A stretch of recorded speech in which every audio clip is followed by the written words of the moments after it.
NR Shirol sir ಅವರು ಈ ಒಂದು ಕಾರ್ಯಕ್ರಮವನ್ನು ಕುರಿತು ತಮ್ಮ ಒಂದು ಅನುಭವವನ್ನು ಹಂಚಿಕೊಳ್ಳಬೇಕಾಗಿ ಅವರಲ್ಲಿ ಕೇಳ್ಕೊಳ್ತಾ ಇದ್ದೀನಿ.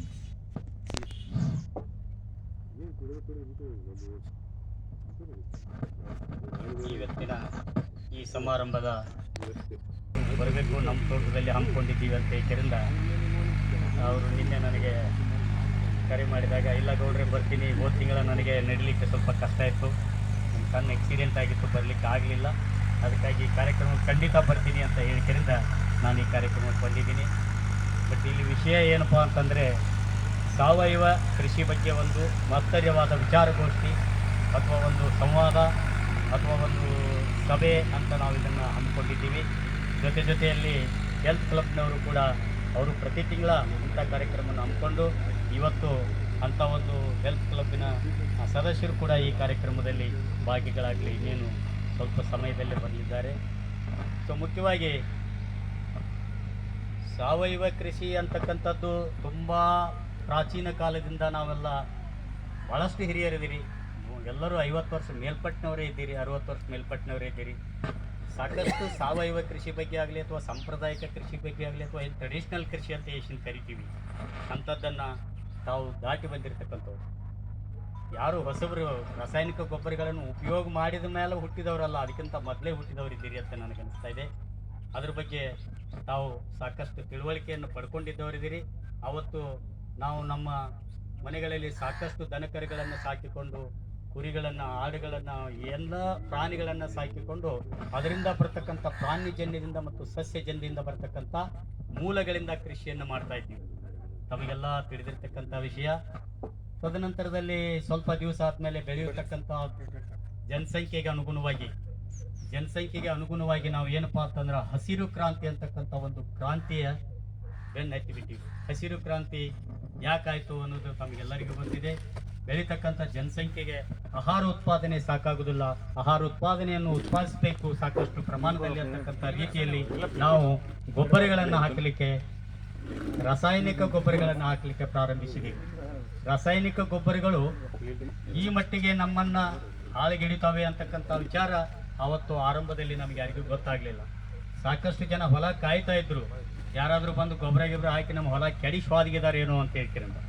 ಆದರೂ ಕೂಡ ನಾವುಗಳೆಲ್ಲ ರಾತ್ರಿ ನಿದ್ದೆ ಮಾಡುವ ಹೊತ್ತಿನಾಗ ಸರ್ಕಾರಿ ರಾಸಾಯನಿಕ ಗೊಬ್ಬರಗಳನ್ನು ಹಾಕಿಬಿಟ್ಟು ಬೆಳೆಯನ್ನು ಹಚ್ಚ ಹಸಿರಾಗಿ ಮಾಡಿಬಿಟ್ಟು ಸಾಕಷ್ಟು ಇಳುವರಿಯನ್ನು ತೆಗೆದುಕೊಟ್ಟು ಒಂದು ಸಿಹಿಯನ್ನು ಹಚ್ಚಿಕೊಟ್ಬಿಟ್ರು. ಅವತ್ತು ಅವರು ಸ್ವಲ್ಪ ಸಿಹಿ ಹಚ್ಚಿದ್ರು ಕೂಡ ನಾವು ಇವತ್ತು ಸಂಪೂರ್ಣ ಹೊಲ ಎಲ್ಲ ಹಾಳಾಗುವಷ್ಟು ಅದನ್ನು ಮೈಗಡಿಸ್ಕೊಂಡು ನಮ್ಮ ಭೂಮಿಯನ್ನು ಸೌಳನ್ನಾಗಿ ಮಾಡಿಕೊಂಡು, ಜೋಳನ್ನಾಗಿ ಮಾಡಿಕೊಂಡು ಬಂಜರದತ್ತ ಸಾಕ್ತಾ ಇದ್ದೀವಿ. ಅದೆಲ್ಲ ತಮಗೆ ತಿಳಿದಿರ್ತಕ್ಕಂಥ ವಿಷಯವೇ ಆಗಿದೆ. ಯಾಕಂತಂದರೆ ಇನ್ನೊಂದು ಅದೃಷ್ಟ ದೈವ ಏನಪ್ಪ ಅಂತಂದರೆ, ನಮ್ಮದು ಈ ಭಾಗದ್ದು ಭಾಳ ದೊಡ್ಡ ದೈವ ಏನಪ್ಪ ಅಂತಂದರೆ ನಮ್ಮ ಕಪ್ಪಾದ ಭೂಮಿ, ಆಳವಾದ ಕಪ್ಪು ಮಣ್ಣು ಅಂತ ಏನು ಕರಿತೀವಿ. ನಮ್ಮ ಜಮೀನು ಈ ಪ್ರಾಂತದಲ್ಲಿರ್ತಕ್ಕಂಥ ಆಳವಾದ ಕಪ್ಪು ಮಣ್ಣು ಮತ್ತು ಅತಿ ಸಿಹಿಯಾದ ತುಂಗಭದ್ರಾ ನೀರು ಮುಖ್ಯ ಕಾರಣ. ಇವತ್ತು ನಮ್ಮ ಜಮೀನು ಬರಡ್ ಆಗದೇ ಇರೋದಕ್ಕೆ ಇದು ಮೇನ್ ಕಾರಣ. ನಾವು ಹಾಕಿರ್ತಕ್ಕಂಥ ಗೊಬ್ಬರಗಳ ಪ್ರಮಾಣ ನೋಡಿದ್ರೆ ಈಗ 15-20 ವರ್ಷದಿಂದ ನಮ್ಮ ಭೂಮಿಯೆಲ್ಲ ಹಾಳಾಗಿ ಹೋಗಿರ್ಬೇಕಾಗಿತ್ತು. ಆಳವಾದ ಕಪ್ಪು ಮಣ್ಣು, ಅತಿ ಸಿಹಿಯಾದ ನೀರು, ಒಳ್ಳೆಯ ಒಂದು ಕಾಂಪ್ಯಾಟಬಿಲಿಟಿ, ಹೊಂದಾಣಿಕೆ ಇರೋದರಿಂದ ಭಾಳಷ್ಟು ದಿವಸವರೆಗೆ ನಮಗೆ ಕೃಷಿಯನ್ನು ಮಾಡಲಿಕ್ಕೆ, ಇನ್ನೂ ಭೂಮಿ ತಾಯಿ ನಮಗೆ ಆಹಾರವನ್ನು ಉತ್ಪಾದನೆ ಮಾಡಲಿಕ್ಕೆ ಕೊಡಲಿಕ್ಕೆ ಸಾಧ್ಯ ಆಗಿದೆ. ಅದೇ ನೀವು ಕೃಷ್ಣಾ ಬೆಲ್ಟ್ ಕಡೆ ಹೋಗಿ ಅಲ್ಲಿ ಹೇಗಿದೆ ಅಂತಂದರೆ ಆಳವಾದ ಕಪ್ಪು ಮಣ್ಣಿಲ್ಲ, ಕಪ್ಪು ಮಣ್ಣು ಪೂರ ಇಲ್ಲ. ಅಲ್ಲಿ ಕೆಳಗಡೆ ಹೋದ್ರಪ್ಲೆ ಗರಸು ಅದೆಲ್ಲ ಆಗ್ತದ. ಮತ್ತು ನೀರನ್ನು ನೀವು ಟೆಸ್ಟ್ ಮಾಡಿ ನೋಡಿದಾಗ ಅದು ಗಡಸಾದ ನೀರಿದೆ, ಭಾಳ ಗಡಸವಾದ ನೀರು, ಅದರಲ್ಲಿ ಉಪ್ಪಿನ ಅಂಶ ಜಾಸ್ತಿ ಇದೆ. ಹೀಗಾಗಿ UKP ಬೆಲ್ಟ್ನಲ್ಲಿ ನೀರಾವರಿ ಚಾಲೂ ಮಾಡಿ ಎಷ್ಟು ವರ್ಷ ಆಯಿತು, 2000 ಈಚೆ ಸ್ಟಾರ್ಟ್ ಮಾಡಿದ್ದಾರೆ ಅವರು ಆಗಲೇ ಭೂಮಿಗಳನ್ನು ಕೆಡಿಸ್ಕೊಂಡು ಬಿಟ್ಟಿದ್ದಾರೆ.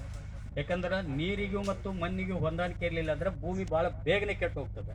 ನೀರಿಗೂ ಮತ್ತು ಮಣ್ಣಿಗೂ ಹೊಂದಾಣಿಕೆ ಇದ್ದು ನಾವು ಸಾಕಷ್ಟು ಗೊಬ್ಬರ ಹಾಕಿದ್ರು ಕೂಡ ನಮ್ಮ ಭೂಮಿ ತಾಯಿ ನಮಗೆ ಇನ್ನೂ ಆಹಾರ ಕೊಡ್ತಾಳೆ ಅಂತಂದರೆ ಆಕೆ ಒಂದು ತಾಳ್ಮೆ, ಆಕೆ ಒಂದು ಶಕ್ತಿಗೆ ನಾವು ಚಪ್ಪಾಳೆಯನ್ನು ಕೊಡಬೇಕು.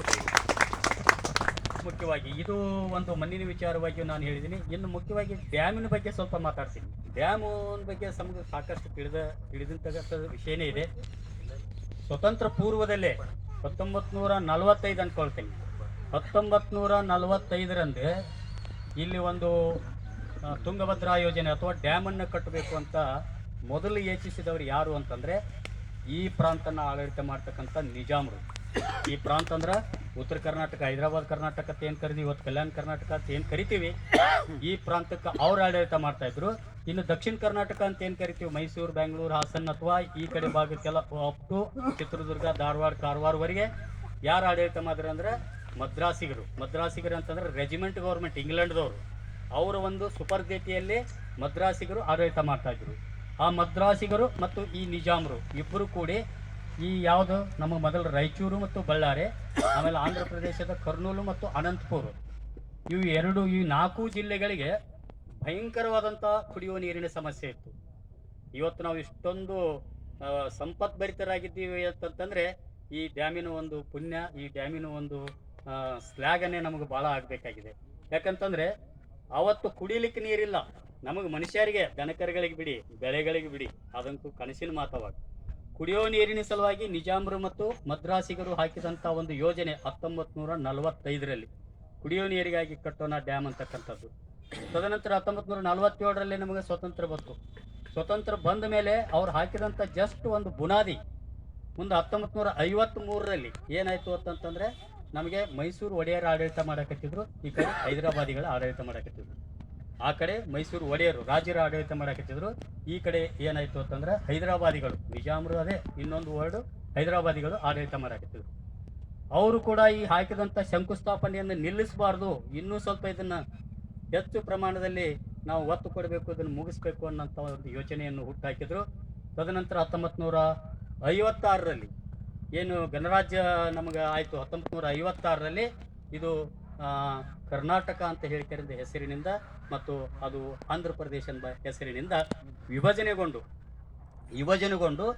ಈ ತುಂಗಭದ್ರಾ ಡ್ಯಾಮಿಗೆ ಇನ್ನಷ್ಟು ಹೆಚ್ಚಿನ ಪ್ರಮಾಣದಲ್ಲಿ ದುಡ್ಡನ್ನು, ಅನುದಾನವನ್ನು ಕೊಟ್ಟು ಇದನ್ನು ಬೇಗನೆ ಮುಗಿಸ್ಬೇಕು ಅಂತಕ್ಕಂಥ ಒಂದು ಯೋಜನೆಯನ್ನು ಹುಟ್ಟಾಕಿದ್ರು. ತದನಂತರದಲ್ಲಿ 1953ರಲ್ಲಿ ಏನು ಕರ್ನಾಟಕ ಸರ್ಕಾರ ಮತ್ತು ಆಂಧ್ರ ಪ್ರದೇಶ ಸರ್ಕಾರ ಎರಡೂ ಕೂಡಿ ಒಂದು ಕೆಲಸನ ತೀವ್ರತರದಲ್ಲಿ ಅದನ್ನು ಮಾಡಬೇಕು ಅಂತಕ್ಕಂಥ ರೀತಿಯಲ್ಲಿ ಹಮ್ಮಿಕೊಂಡ್ರು. ಆಮೇಲೆ 1953 ತದನಂತರದ ಡ್ಯಾಮ್ ಕಟ್ಟಡ ಆಗ್ತಕ್ಕಂಥ ಒಂದು ಪರಿಸ್ಥಿತಿಯಲ್ಲಿ 1979ರಲ್ಲಿ 133 TMC ನೀರು ನಿಂದಿರ್ತಕ್ಕಂಥ ಒಂದು ಬೃಹದಾಕಾರವಾದಂಥ ಡ್ಯಾಮ್, ಅತಿ ಬೃಹದಾಕಾರವಾದಂಥ ಡ್ಯಾಮನ್ನು ಈ ನಮ್ಮ ಹೊಸಪೇಟೆ ಮುಂಡ್ರಾಬಾದ್ನಲ್ಲಿ ಕಟ್ಟಿದ್ರು. ಇದು ಎಕ್ಸಾಕ್ಟ್ಲಿ ಎಲ್ಲಿ ಕಟ್ಟಿದ್ದಾರೆ, ಆ ಡ್ಯಾಮಿನ ಮೇಲೆ ಅಡ್ಡಾಡ್ತೀವಲ್ಲ ನಾವು, ಅದು ಮಲ್ಲಾಪುರ ಅಂತಕ್ಕಂಥ ಗ್ರಾಮ. ಮಲ್ಲಾಪುರ ಅಂತಕ್ಕಂಥ ಗ್ರಾಮಕ್ಕೆ ಡ್ಯಾಮನ್ನು ಕಟ್ಟಿದ್ರು. ಅವತ್ತು ಸರ್ವಸಾಧಾರಣ ಬಳ್ಳಾರಿ ಜಿಲ್ಲೆ 45 ಹಳ್ಳಿಗಳು, ರಾಯಚೂರು ಜಿಲ್ಲೆ 40 ಹಳ್ಳಿಗಳು, ಆವತ್ತಿನ ಧಾರವಾಡ ಜಿಲ್ಲೆ ಇವತ್ತಿನ ಗದಗ ಜಿಲ್ಲೆ ಅಂತ ಕರಿಬೋದು, ಆದರೂ ಸುಮಾರು ಒಂದು 9 ಹಳ್ಳಿಗಳು ಈ ಡ್ಯಾಮನ್ನು ಕಟ್ಟುವ ಒಂದು ಸಂದರ್ಭದಲ್ಲಿ ಎಲ್ಲ ಮುಳುಗಿ ಹೋಗಿದ್ದಾವೆ. 84,192 ಲಕ್ಷ ಜಮೀನು ನೀರಾವರಿ ಆಗ್ತಕ್ಕಂಥ ಜಾಗನ, ವ್ಯವಸಾಯ ಮಾಡ್ತಕ್ಕಂಥ ಜಾಗನ ನೀರಾವರಿ ನಿಂದಿಸಲಿಕ್ಕೆ ಶಕ್ಯವಾಯಿತು. ಇವತ್ತು ನಾವು ಒಂದು ಗೇನ್ ಜಾಗಕ್ಕೆ 1 ಲಕ್ಷ, 2 ಲಕ್ಷ, 3 ಲಕ್ಷ ಕೇಳ್ತಾ ಇದ್ವಿ. 84,296 ಎಕರೆ ಜಮೀನು ನೀರು ನಿಂತಿರ್ತಕ್ಕಂಥ ಟೋಟಲ್ ಏರಿಯಾ ಆಗಿದೆ. ಆಮೇಲೆ ಎಷ್ಟು ಈಗ ನಾವು ಡ್ಯಾಮ್ ನಿಂತದಿಂದ ನಿಂತು ನೋಡಿದರೆ 84 ಕಿಲೋಮೀಟರ್ದಷ್ಟು ದೂರ ನೀರು ನಿಂತದೆ. ಇಂಥ ಒಂದು ಬೃಹದಾಕಾರವಾದಂಥ ಯೋಜನೆಯನ್ನು ಅವತ್ತು 1979ರಲ್ಲಿ ಸಿದ್ಧಗೊಳಿಸಿ ಅದಕ್ಕೊಂದು ಆಡಳಿತಾತ್ಮಕ ಸಂಸ್ಥೆಯನ್ನು ಹುಟ್ಟಾಕಿದ್ರು. ಅದೇ ಕಮಾಂಡ್ ಏರಿಯಾ ಡೆವಲಪ್ಮೆಂಟ್ ಅಥಾರಿಟಿ ಅಂತ ಏನು ಕರಿತೀವಿ ಇವತ್ತು, ತುಂಗಭದ್ರಾ ಅಚ್ಚುಕಟ್ಟು ಪ್ರಾಧಿಕಾರ ಅಂತ ಏನು ಅನ್ಕೊತೀವಿ, ಅದರ ಒಂದು ಸುಪರ್ದಿಗೆ ಆಡಳಿತ ಮಾಡಲಿಕ್ಕೆ ಕೊಟ್ಟರು. ಆವಾಗ ಎಲ್ಲ ತೂಬುಗಾಲುವೆಗಳು, ಏನು FCಗಳು, ದೊಡ್ಡ ಕಾಲುವೆಗಳು, ಎಲ್ಲ ಕಾಲುವೆಗಳು ರೆಡಿಯಾಗಿದ್ದು. ಅಂಥ ಒಂದು ವ್ಯವಸ್ಥೆಯಿಂದ ನಮ್ಮ ರಾಯಚೂರು ಜಿಲ್ಲೆಗೆ ಎಡದಂಡೆ ಕಾಲುವೆ ಮತ್ತು ಬಳ್ಳಾರಿ ಜಿಲ್ಲೆಗೆ ಬಲ್ಲಂಡೆ ಕಾಲುವೆ ಎಷ್ಟು ಕೆಪಾಸಿಟಿ ಇತ್ತು ಡ್ಯಾಮ್ ಕಟ್ಟಿದಾಗತ್ತಂದ್ರೆ 133 TMC ಅಂತ ಹೇಳ್ತೀನಲ್ಲ, ಒಟ್ಟು 5.23 ಲಕ್ಷ ಹೆಕ್ಟರ್. 5.23 ಲಕ್ಷ ಹೆಕ್ಟರ್ ಅಂತಂದರೆ ಎಕರೆದಾಗ ಹೇಳ್ಬೇಕಂತಂದ್ರೆ ನಿಮಗೆ 13 ಲಕ್ಷ ಎಕರೆ ಜಮೀನು ನೀರಾವರಿ ಆಗ್ತದೆ. 13 ಲಕ್ಷ ಎಕರೆ ನೀರಾವರಿ ಜಮೀನು ಆಗ್ತದೆ. 13 ಲಕ್ಷದಾಗ ನಮ್ಮದು ಪಾಲು ಎಷ್ಟಂತಂದ್ರೆ 3.63 3.36 ಅಂತಕ್ಕಂಥದ್ದು, ಅಂದರೆ ಸರ್ವಸಾಧಾರಣ 9 ಲಕ್ಷ ಎಕರೆ ನೀರಾವರಿ ಜಮೀನು ಆಗ್ತಾ ಇದೆ. ಅದರಾಗ ಬಳ್ಳಾರಿನೂ ಬತ್ತು, ರಾಯಚೂರಿನೂ ಬತ್ತು. ಇನ್ನು 1.63 ಎಂಬುದು ಆಂಧ್ರ ಪ್ರದೇಶಕ್ಕೆ ಕೊಡಬೇಕು. ಅವರಿಗೆ ನಮಗೆ ಒಪ್ಪಂದ ಆಗಿದೆಯಲ್ಲ, ಅದು 3 ಲಕ್ಷ ಎಕರೆ ನೀರಾವರಿಗೆ ಅವರಿಗೆ ನಾವು ನೀರನ್ನು ಕೊಡಬೇಕಾದಂಥ ಒಂದು ಒಪ್ಪಂದದವರೆಗೆ ಈ ಡ್ಯಾಮನ್ನು ಕಟ್ಟಲಾಯಿತು. ಸೊ ಅದರಿಂದ ಅವರಿಗೆ ಆ ಭಾಗದ ಕರ್ನೂಲು ಮತ್ತು ಅನಂತಪುರದವರಿಗೆ ಎಲ್ಲ ನೀರಿನ ವ್ಯವಸ್ಥೆ ಆಯಿತು. ಮತ್ತು ನಮಗೇನಾಯಿತು, ಬಳ್ಳಾರಿ, ರಾಯಚೂರು, ಇವತ್ತಿನ ಕೊಪ್ಪಳ ಅಂತ ಏನು ಕರಿತೀವಿ, ಅವಾಗ ವಿಭಜನೆ ಆಗಿದ್ದಿಲ್ಲ, ಜಿಲ್ಲೆಯಾಗಿ ಈಗ ವಿಭಜನೆ ಆಗಿದೆ. ಇವು 3 ಜಿಲ್ಲೆಗಳಿಗೆ ಸಮಗ್ರವಾದ ನೀರಾವರಿಯನ್ನು ಉಣಿಸಲಿಕ್ಕೆ ಸಾಧ್ಯ ಆಯಿತು. ಈ ನಾಡು ಭಾಳ ಸಂಪತ್ಭರಿತವಾಗಲಿಕ್ಕೆ ಆ ಡ್ಯಾಮು ನಮಗೆ ಜೀವನಾಡಿ ಆಯಿತು. ಅಂಥ ಒಂದು ತ್ಯಾಗ ಮಾಡಿದಂಥ ರೈತರ ಜಮೀನುಗಳಿಗೆ ದಯವಿಟ್ಟು ಒಂದು ಚಪ್ಪಾಳೆ ಕೊಡೋದ್ರ ಮುಖಾಂತರ ಗೌರವ ಸಲ್ಲಿಸಬೇಕಂತ ಕೇಳ್ಕೊತಾ ಇದ್ದೀನಿ. ಮುಂದೆ ನಾವು ಪ್ರಪ್ರಥಮವಾಗಿ ಈ ಭಾಗಕ್ಕೆ ಭೂಮಿ ಭಾಳ ಸಮೃದ್ಧವಾಗಿತ್ತು, ಫಲವತ್ತತೆಯಿಂದ ಕೂಡಿತ್ತು. ಆವತ್ತು ಕಬ್ಬನ್ನು ಬೆಳೀತಾ ಇದ್ದೀವಿ. ಅವತ್ತು ಭಾಳಷ್ಟು ಜನರಿಗೆ ಗೊತ್ತಿದೆ, ಈ ಭಾಗದಾಗ ಕಬ್ಬನ್ನು ಬೆಳೀತಾ ಇದ್ರು. ಆದರೆ ಆ ಕಬ್ಬು ಭಾಳ ದಿನ ಇಲ್ಲಿ ಬೆಳೆಯನ್ನು ಮಾಡಲಿಕ್ಕೆ ಆಗಲಿಲ್ಲ. ಯಾಕಂದ್ರೆ ರೈತರಿಗೆ ಆ ಕಬ್ಬನ್ನು ಎಲ್ಲಿ ಕಳಿಸ್ಬೇಕು, ಎಲ್ಲಿ ಅದರದ್ದು ನಾವು ಬೆಳೆದಿರ್ತಕ್ಕಂಥ ಕಬ್ಬನ್ನು ಕಳಿಸಿ ರೊಕ್ಕ ತೊಗೋಬೇಕು ಅಂತಕ್ಕಂಥದ್ದು